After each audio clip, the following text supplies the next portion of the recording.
اے محمد ذرا اپنے رب کا حلیہ تو بیان کرو، وہ کیسا ہے؟ کیا وہ سونے کا بنا ہے یا چاندی کا؟ آخر تمہارا رب کس چیز سے بنا ہے؟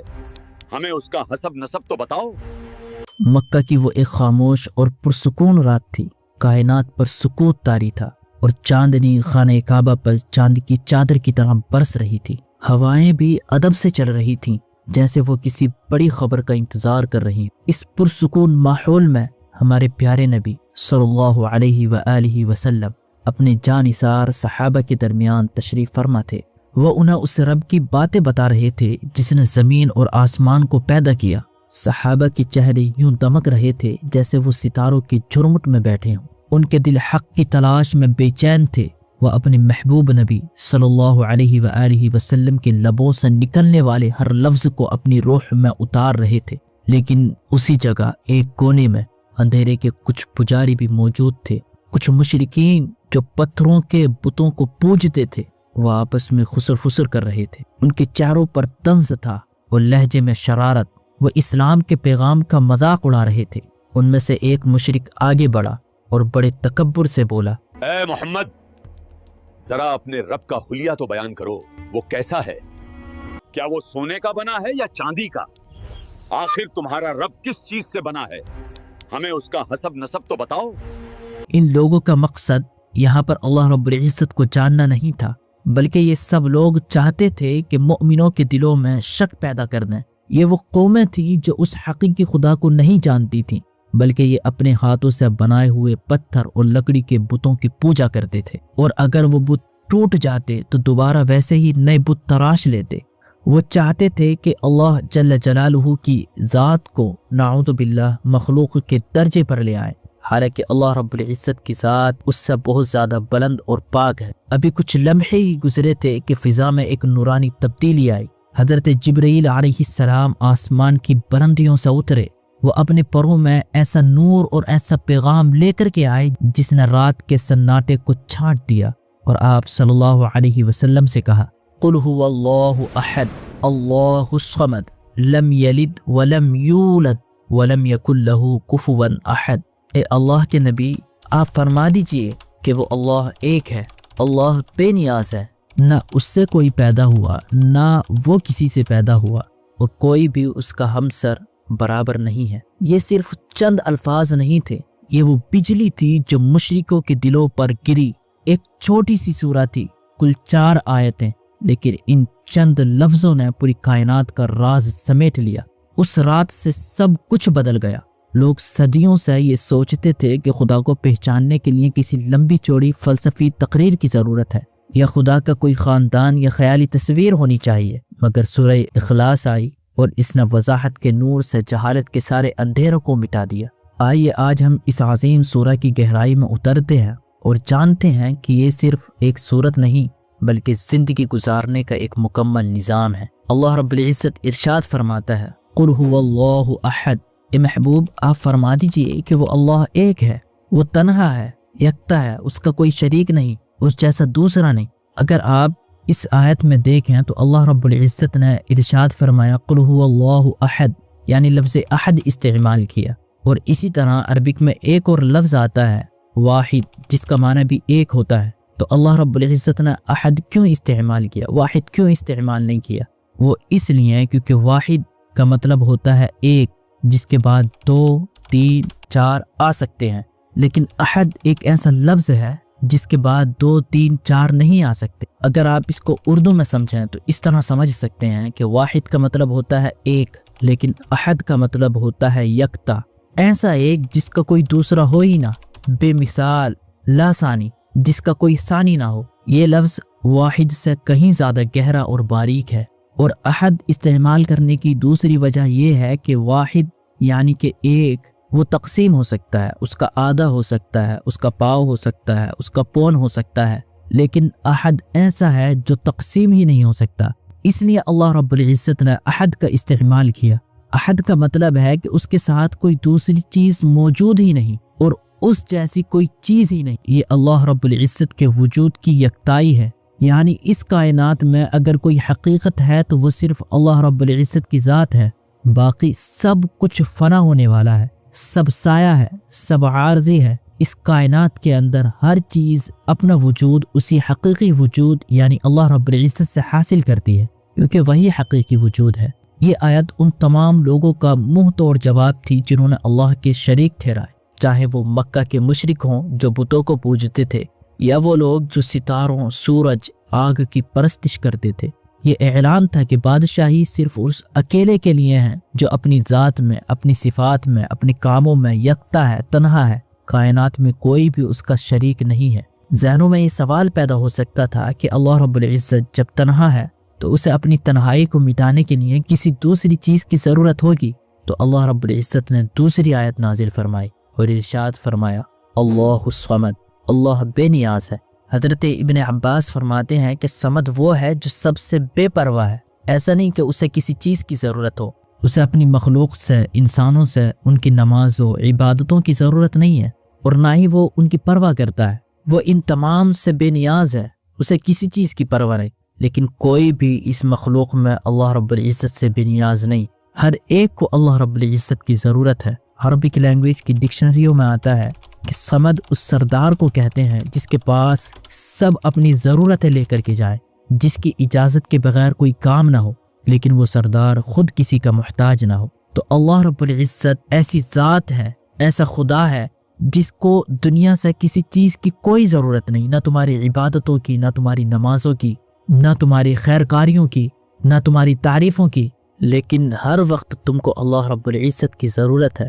اور صمد کا ایک مطلب یہ بھی ہوتا ہے کہ وہ ذات جسے کھانے پینے کی ضرورت نہ ہو۔ اس کا مطلب ہوتا ہے کہ اللہ رب العزت تمام انسانی کمزوریوں سے پاک ہے، جیسے کہ انسان کا کھانا، آرام کرنا، سونا۔ وہ اپنی مخلوق میں کسی مخلوق کی طرح ہے ہی نہیں۔ ایک مومن کے لیے اس لفظ صمد میں کتنا سکون چھپا ہے۔ جب زندگی میں سارے راستے بند ہو جاتے ہیں، جب دوست منہ پھیر لیتے ہیں، جب اپنے دھوکہ دے جاتے ہیں، اور جب انسان کی آواز دب جاتی ہے، تب وہ کہاں جاتا ہے؟ تب وہ اسی صمد کی طرف پلٹتا ہے۔ الصمد وہ ہے جو کبھی کسی کو خالی ہاتھ نہیں لوٹاتا، جو کبھی ہار نہیں مانتا، جو کبھی کمزور نہیں پڑتا۔ یہ وہی ہے جس سے چپکے سے دعائیں مانگی جاتی ہیں۔ جب انسان کو لگتا ہے کہ وہ اکیلا پڑ گیا ہے، تو الصمد کی صفت اسے بتاتی ہے کہ تیرا رب تیری شہی رگ سے بھی زیادہ قریب ہے، وہ تیری ہر ضرورت کو پورا کرنے پر قادر ہے۔ تو اس صمد کی طرف پلٹا، اسی سے مانگ۔ پھر اللہ رب العزت نے تیسری آیت نازل فرمائی۔ اللہ رب العزت ارشاد فرماتا ہے لم یلد ولم یولد، نہ اس نے کسی کو جنا اور نہ وہ کسی سے جنا گیا۔ یہ آیت انسانیت کی تاریخ کی سب سے بڑے بھٹکاؤ کی اصلاح تھی۔ اس دور میں اور آج بھی لوگوں نے اللہ کے ساتھ رشتے جوڑنے کی کوشش کی۔ یہودیوں نے کہا کہ حضرت عزیز علیہ السلام اللہ کے بیٹے ہیں، عیسائیوں نے کہا کہ حضرت عیسیٰ علیہ السلام اللہ کے بیٹے ہیں۔ مکہ کے مشرکین تو اس حد تک گر گئے اور کہنے لگے کہ فرشتے اللہ کی بیٹیاں ہیں۔ اللہ نے اس چھوٹی سی آیت میں ان سب کے جھوٹ کو رد کر دیا، ان کے بہتانوں کو توڑ دیا، اور اللہ رب العزت پر لگائے جانے والے تمام الزاموں کے راستے بند کر دیے۔ اللہ رب العزت نے ارشاد فرمایا میری شان یہ نہیں کہ میری کوئی اولاد ہو، کیونکہ اولاد کا ہونا تو کمزوری کی نشانی ہے۔ یہ اس بات کی دلیل ہے کہ باپ بوڑھا ہوگا تو بیٹا جگہ لے گا، یا باپ ختم ہو جائے گا تو نسل آئے گی، مگر اللہ وہ تو ازلی اور ابدی ہے، یعنی وہ ہمیشہ سے ہے اور ہمیشہ رہے گا۔ وہ اس وقت سے ہے جہاں تک ہمارا تصور بھی نہیں پہنچ سکتا، اور وہ تب تک رہے گا جہاں تک ہم سوچ بھی نہیں سکتے۔ اس پر کبھی بڑھاپا نہیں آتا، وہ کبھی فنا نہیں ہوتا، اسے کسی سہارے یا وارث کی ضرورت نہیں ہے۔ لم یولد یعنی اس کا کوئی باپ نہیں ہے، نہ کوئی ماں ہے، نہ کوئی خاندان ہے، وہ کسی چیز سے نہیں نکلا۔ ایسا نہیں کہ اس کو کسی نے پیدا کیا، نہیں، بلکہ وہ خود خالق ہے، اس نے ہی تمام چیزوں کو پیدا کیا ہے۔ یہ آیت بتاتی ہے کہ اللہ رب العزت وقت اور جگہ کی قید سے آزاد ہے۔ ایسا نہیں کہ وقت کے ساتھ ساتھ اللہ رب العزت میں تبدیلی آ رہی ہیں یا پھر وہ بڑھاپے کی طرف جا رہا ہے، نہیں، بلکہ وہ ٹائم سے باہر ہے۔ وہ جیسا ازل میں تھا وہ ابد میں بھی ویسا ہی رہے گا، وہ کبھی تبدیل نہیں ہوگا، وہ تبدیلی سے پاک ہے۔ آگے اللہ رب العزت نے ارشاد فرمایا وَلَمْ يَكُنْ لَهُ كُفُوًا أَحَدٌ، اس کا کوئی ہمسر نہیں، اس کے کوئی برابر نہیں۔ دنیا میں ہر طاقتور کے مقابلے میں کوئی دوسرا طاقتور موجود ہے، ہر بادشاہ کا کوئی دشمن یا مد مقابل ہوتا ہے، لیکن اللہ اس کا کوئی ہم پلہ برابر ہی نہیں، نہ حقیقت میں، نہ طاقت میں، نہ کاموں میں، نہ ہی کسی صفت میں۔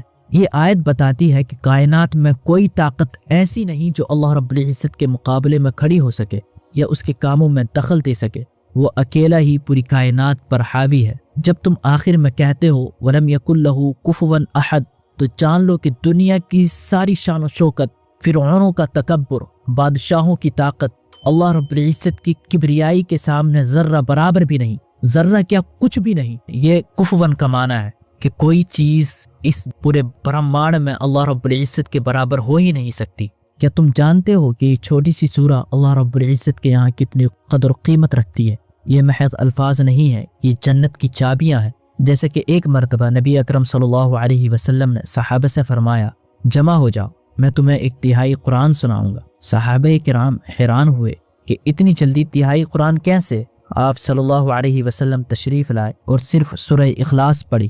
صحابہ کرام نے پوچھا یا رسول اللہ صلی اللہ تعالی علیہ وسلم یہ تہائی قرآن کیسے ہو گیا؟ آپ صلی اللہ علیہ وآلہ وسلم نے ارشاد فرمایا کیونکہ پورا قرآن 3 حصوں میں تقسیم ہے۔ پہلا احکام جس میں اللہ رب العزت نے قانون بیان فرمائے، دوسرا قصے، پچھلی قوموں کے قصے بیان فرمائے تاکہ لوگ ہدایت حاصل کریں، ان سے نصیحت حاصل کریں، اور تیسرا حصہ توحید پر مشتمل ہے، اللہ رب العزت کی وحدانیت کو بیان کرتا ہے۔ اور اس سورہ نے توحید کی پوری بات صرف 4 آیتوں میں سمیٹ دی ہے، اس لیے یہ سورہ تہائی قرآن کے برابر ہے۔ یہ سورہ دعا کی قبولیت کا سب سے بڑا سبب ہے۔ جیسے کہ ایک مرتبہ ایک شخص مسجد میں گر گرا کر کے دعائیں مانگ رہا تھا، اے اللہ میں تجھ سے سوال کرتا ہوں کیونکہ تو اللہ ہے، تو احد ہے، تو صمد ہے۔ نبی اکرم صلی اللہ علیہ وآلہ وسلم نے سنا تو فرمایا قسم ہے اس ذات کی جس کے قبضے قدرت میں میری جان ہے۔ اس شخص نے اللہ کو اس کے اسم اعظم یعنی سب سے بڑے نام کے ذریعے پکارا ہے، اور جب اللہ سے اس نام کے ذریعے مانگا جائے تو اللہ رب العزت بندے کی دعا کو رد نہیں کرتا، وہ اسے عطا کرتا ہے۔ یہ اس سورت کی فضیلتیں ہیں۔ اسی طرح اس سورت کے بارے میں آتا ہے کہ یہ سورت انسان کے لیے حفاظت کا قلعہ ہے۔ یہ سورت جادو، نظر بد، شیطان کے شر سے بچنے کا سب سے مضبوط قلعہ ہے۔ ہمارے نبی صلی اللہ علیہ وسلم رات کو سوتے وقت یہ سورت اور آخری 2 سورتیں یعنی قل اعوذ برب الفلق اور قل اعوذ برب الناس پڑھ کر اپنے ہاتھوں پر پھونکتے اور پورے جسم پر مل لیتے۔ یہ اللہ کی ایسی حفاظت ہے جس میں داخل ہونے والا ہر شر سے محفوظ ہو جاتا ہے، چاہے وہ جسمانی ہو یا روحانی ہو، کیسا بھی مرض ہو۔ یہ سورت اس شخص کے لیے ایک مضبوط قلعہ بن جاتی ہے۔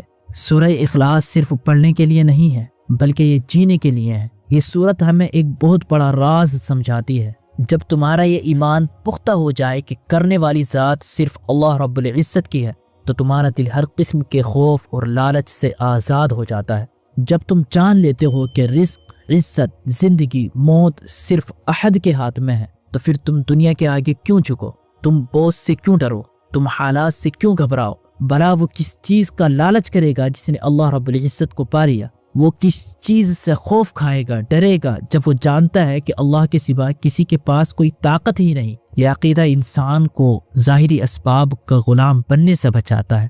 مثال کے طور پر ہم دوا کھاتے ہیں مگر یقین اللہ پر رکھتے ہیں، ہم نوکری کرتے ہیں مگر رزق کی امید اللہ رب العزت سے رکھتے ہیں۔ یہ صورت ہمیں یہی سکھاتی ہے۔ اسلام یہی بتاتا ہے کہ دنیا میں رہو، محنت کرو، زمین پر خلافت کی ذمہ داریاں پوری کرو، کیونکہ اللہ رب العزت نے تمہیں زمین میں خلیفہ بنایا ہے، لیکن تمہارا دل دنیا میں نہیں بلکہ دنیا بنانے والے کے ساتھ اٹکا ہوا ہونا چاہیے۔ ہاتھ کاموں میں ہوں مگر دل اللہ رب العزت کی یاد میں ہو، اللہ رب العزت سے جڑا ہوا ہو۔ یہی اصل آزادی ہے۔ آج ہم جس جدید دور میں جی رہے ہیں یہ ڈپریشن، انگزائٹی اور بے سکونی کا دور ہے۔ جانتے ہیں کیوں؟ کیونکہ ہم نے اخلاص کو چھوڑ دیا ہے، ہم نے اسباب کو خدا بنا لیا ہے۔ ہمیں لگتا ہے کہ پیسہ ہی سمد ہے، یعنی کہ یہ پیسہ ہماری تمام ضرورتوں کو پورا کرنے والا ہے۔ ہمیں لگتا ہے کہ سفارش اور تعلقات ہی ہماری مشکل کشائی کریں گے، اس لیے ہم ڈپریشن اور بے سکونی کا شکار ہیں۔